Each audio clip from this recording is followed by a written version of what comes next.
I just met His Excellency General Abdalfatah al-Burhan, President of the Sovereignty Council, who received me on the occasion of the handing over of my ambassadorial credentials. It is indeed with great honor and joy that I am starting my new appointment in Sudan, and therefore being able, as a representative of the Republic of France, to accompany the democratic transition in Sudan.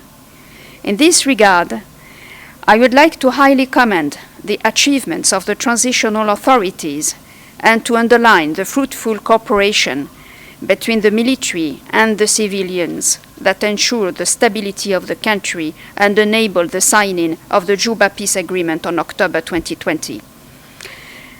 Much has been done since September 2019, although the tasks for the new Sudanese authorities are still challenging.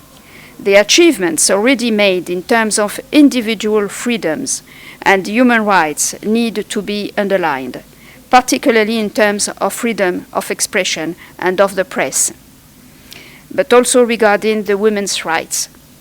These successful first steps need to be consolidated by setting up a constitution, a legislative council, and the supreme judicial bodies.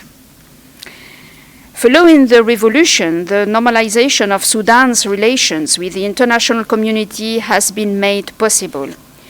This important event has enabled the international partners united during the Paris conference held on May 17, 2021, to resume a dynamic cooperation and encouraged the new Sudanese government to implement courageous economic reforms which have already led to a significant drop of the Sudanese external debt. As a tangible result, the international isolation from which the country has long suffered is now over. As you know, Mr. Emmanuel Macron, President of France, has been of a great support of the Sudanese transition.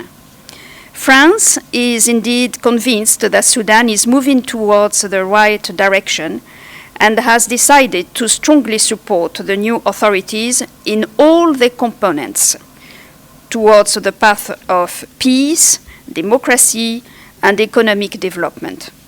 More significantly, President Macron personally chaired the Paris conference last May to promote the new Sudan along with other international leaders, as well as French businessmen and private investors. President Emmanuel Macron has also decided to cancel the Sudanese debt held by France within the Paris Club and to implement a $1.5 billion bridge loan to repair the arrears of Sudan vis-à-vis the International Monetary Fund. As new ambassador of France in Sudan, you can be sure that I am determined to pursue my country's strong support to Sudan and to the Sudanese population through our French expertise in key sectors such as agriculture, public finance, training, education, governance and health, but also archaeology and culture, where we have been active for more than 50 years, along with our Sudanese partners. Many paths for our cooperation are open ahead. To conclude, I would like to say that, of course, I have the deepest conviction that Sudan has significant assets to foresee a brighter future in spite of difficulties inherited by years of wrong policies and chronic instability.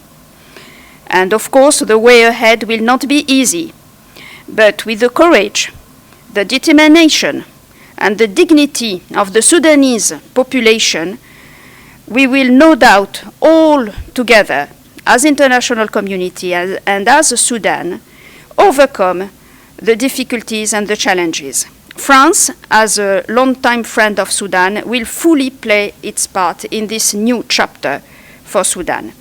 Vive la France, vive le Sudan, long live the friendship between France and Sudan, and شكرا جزيلا للاستقبال الحار من الشعب السوداني ومن الرئيس السوداني اليوم. شكرا جزيلا.